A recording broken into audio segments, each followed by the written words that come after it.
जदि दिन मानक मोर माँ थाते देखिकिना से बहुत खुशी था, जदि बापा थाते से खुशी था। छोट बेलू मत माँ बापा अलग कर परमेश्वर बढ़े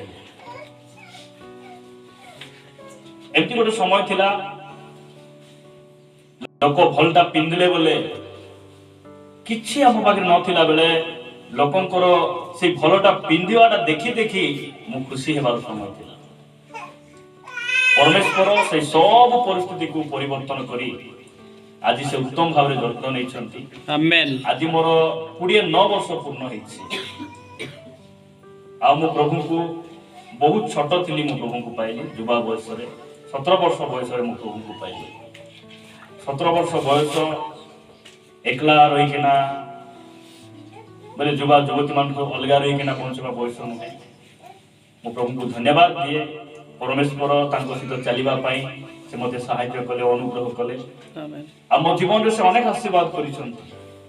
से सब आशीर्वाद भितर सबुठारु बड़ आशीर्वाद हैला मो परि अयोग्य को तांकर सेवा करबा पाई से डाकिले। Praise the Lord. तांको मंडली रो दायित्व देले, मंडली रो अनेक विश्वासी भाई भणी मान को देले, मां मान को बापा मान को देले, आवरी से ऑनलाइन सेवा कार्य ऑफलाइन सेवा कार्य देले।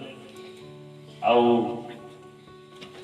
मई समय मु कहबी जे अनेक समय गोटे स्वामी भाव में बापा भाव में निजर दायित्व को मु भल तुले ना तथापि मोर परिवार मते हैंडल करिसंती प्रतिटी परिस्थिति रे से माने सहयोग करिसंती। आज आम परस्पर निजको सहयोग करी आमे बाहाघरर पाखापाखि 11-12 वर्ष मध्य आमे कौन करिछु आम जीवन को आम अतिबाहित करिछु। परमेश्वर सुंदर भाव में जत्न नहीं।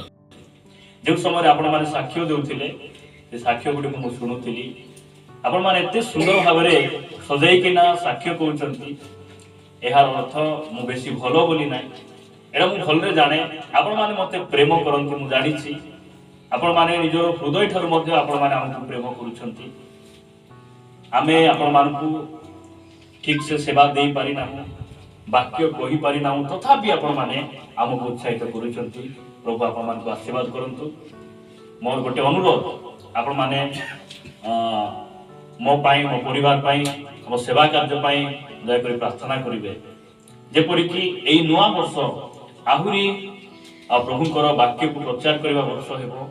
आमेन। एई नुआ वर्ष रे आहुरी परिवर्तन नथिबा लोक माने हमर शिक्षा परामर्श द्वारा आहुरी परिवर्तित हेबे। मंडली पाई आमे गोटे बंशग्रस्त हेबु, आत्मा पाई आमे चिंतित गोटे पास्टर हेबु। एति पाई आपण माने दयाकरी प्रार्थना करिवे। आ कलरे गोटे सुंदर पुओ देइछंती प्रभु को धन्यवाद दिए।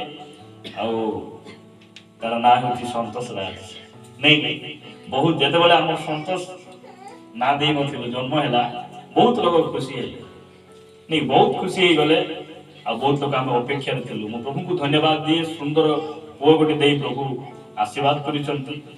आउरी बापा हेबा मां हेबा सहज किंतु भलो बापा भलो मां हेबाटा सहज आपण मान दया करी प्रार्थना करथि प्रभुकर गौरव हो।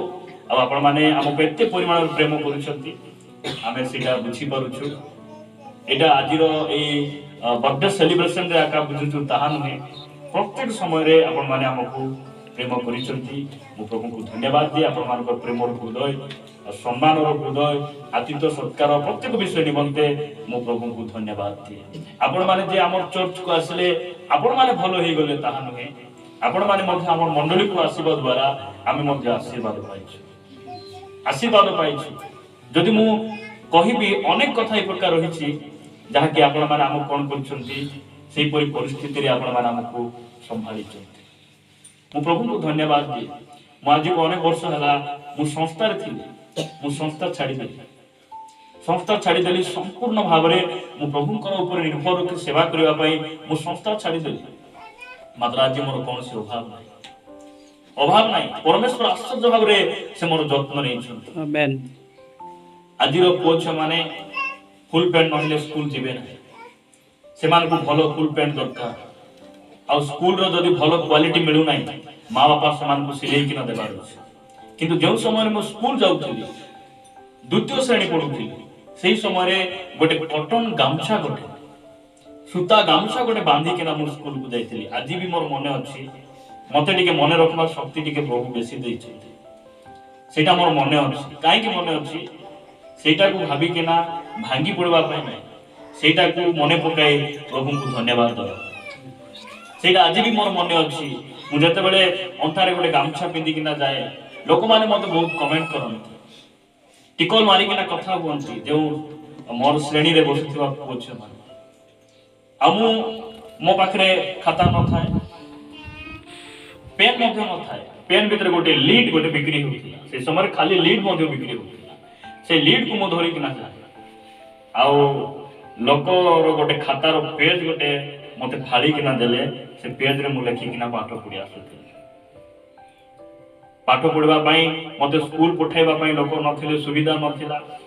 ପାଠ ପଢିବା ପାଇଁ ମୋ ପାଖରେ ଟଙ୍କା ନଥିଲା। ମାତ୍ର ମୋ ପାଖରେ ଗୋଟେ ଇଚ୍ଛା ଥିଲା, ଆଉ ମୋ ସହିତ ପରମେଶ୍ୱରଙ୍କର ଯୋଜନା ଥିଲା, ଆଉ ପରମେଶ୍ୱରଙ୍କର ପ୍ରେମ ମୋ ପ୍ରତି ଥିଲା। ମୁଁ ସେଇ ସମୟରେ ପ୍ରଭୁଙ୍କୁ ଜାଣିନଥିଲି, ମାତ୍ର ସେ ମତେ ଜାଣିଥିଲେ। ମୁଁ ପ୍ରଭୁଙ୍କୁ ଧନ୍ୟବାଦ ଦିଏ। ସେ ପ୍ରତିଟି ପରିସ୍ଥିତିରେ ସେ ମତେ ସମ୍ଭାଳିଛନ୍ତି। ଆଜି ଅନେକ ସମୟରେ ଆମେ ଭାବୁ ଯଦି ମା ବାପା ରହିଥାନ୍ତେ, ଆମକୁ ଭଲ ପାଠ ପଢେଇଥାନ୍ତେ, ଭଲ ଅଫିସର କରିଥାନ୍ତେ। ଆଜି ଅନେକ ପରିବାରରେ ଦେଖିବେ ଯେ ମା ବାପା ଥିବା ସତ୍ତ୍ୱେ ମଧ୍ୟ, ଟଙ୍କା ପଇସା ଥିବା ସତ୍ତ୍ୱେ ମଧ୍ୟ ସେମାନେ କଣ ହେଇପାରୁନାହାନ୍ତି, ଠିକ ରାସ୍ତାକୁ ଆସିପାରୁନାହାନ୍ତି। ପ୍ରିୟମାନେ, ମୁଁ ଏତିକି ଆପଣମାନଙ୍କୁ କହିବି ମୋ ଜୀବନର ସାକ୍ଷ୍ୟ ଦ୍ୱାରା। ଆମ ଜୀବନ, ଆମ ପାଖରେ ଟଙ୍କା ଥିଲେ ବି, ଆମ ପାଖରେ ପଢିବା ସୁବିଧା ଥିଲେ ବି, ଯାହା ଥିଲେ ମଧ୍ୟ ଆମେ ଯଦି ଭଲ ରାସ୍ତାକୁ ଯିବାର ଅଛି, ଗୋଟେ ପ୍ରକୃତ ଗୋଟେ ସିଦ୍ଧ ପଥରେ, ଧାର୍ମିକ ପଥରେ ଯିବାର ଅଛି, ପ୍ରଭୁଙ୍କ ବିନା ଆମେ ଯାଇହେବ। ପ୍ରଭୁ ଆମ ଜୀବନରେ ନିହାତି ଆବଶ୍ୟକ। ମୁଁ ପ୍ରଭୁଙ୍କୁ ଧନ୍ୟବାଦ ଦିଏ ଆଉ ଏଇ ସୁନ୍ଦର ସେଲିବ୍ରେସନ ପାଇଁ, ଆପଣମାନଙ୍କର ହସ ହସ ମୁହଁ, ଆପଣମାନଙ୍କର ପ୍ରେମର ମନୋଭାବ ପାଇଁ ମୁଁ ପ୍ରଭୁଙ୍କୁ ଧନ୍ୟବାଦ ଦିଏ। ଆଉ ଏହି ଜନ୍ମଦିନର ଅବସରରେ ଆପଣମାନେ ପ୍ରାର୍ଥନା କରିବେ ନେଇକି। ମୋର ଗୋଟେ ପ୍ରାର୍ଥନା ଯେ ଆମର ପ୍ରାର୍ଥନାରେ ରୋଗୀମାନେ ସୁସ୍ଥ ହୁଅନ୍ତୁ, ଆମେନ୍। ଆମର ପ୍ରାର୍ଥନାରେ ମଦୁଆମାନେ ପରିବର୍ତ୍ତନ ହୁଅନ୍ତୁ, ଆମେନ୍। ଭୂତ ଛାଡୁ, ଆମେନ୍। ବନ୍ଧନରେ ଥିବା ଲୋକମାନେ ମୁକ୍ତ ହୁଅନ୍ତୁ। ଆମେନ୍ ଆମେନ୍। ଏଇଟା ଆମର ଗୋଟେ ବୋଝ। ଆହୁରି ଆପଣମାନେ ଜାଣିଛନ୍ତି ମୋ ଶରୀରରେ ରୋଗ ଅଛି, ମାତ୍ର ମୁଁ ରୋଗୀମାନଙ୍କ ପାଇଁ ପ୍ରାର୍ଥନା କରୁଛି, ସେମାନେ ସୁସ୍ଥ ହେଉଛନ୍ତି। ଆମେନ୍। ପ୍ରଭୁଙ୍କୁ ଧନ୍ୟବାଦ। ଆହୁରି ଆମକୁ ମଧ୍ୟ ସେ ସୁସ୍ଥ କରିବେ, ସୁସ୍ଥ କରିବେ।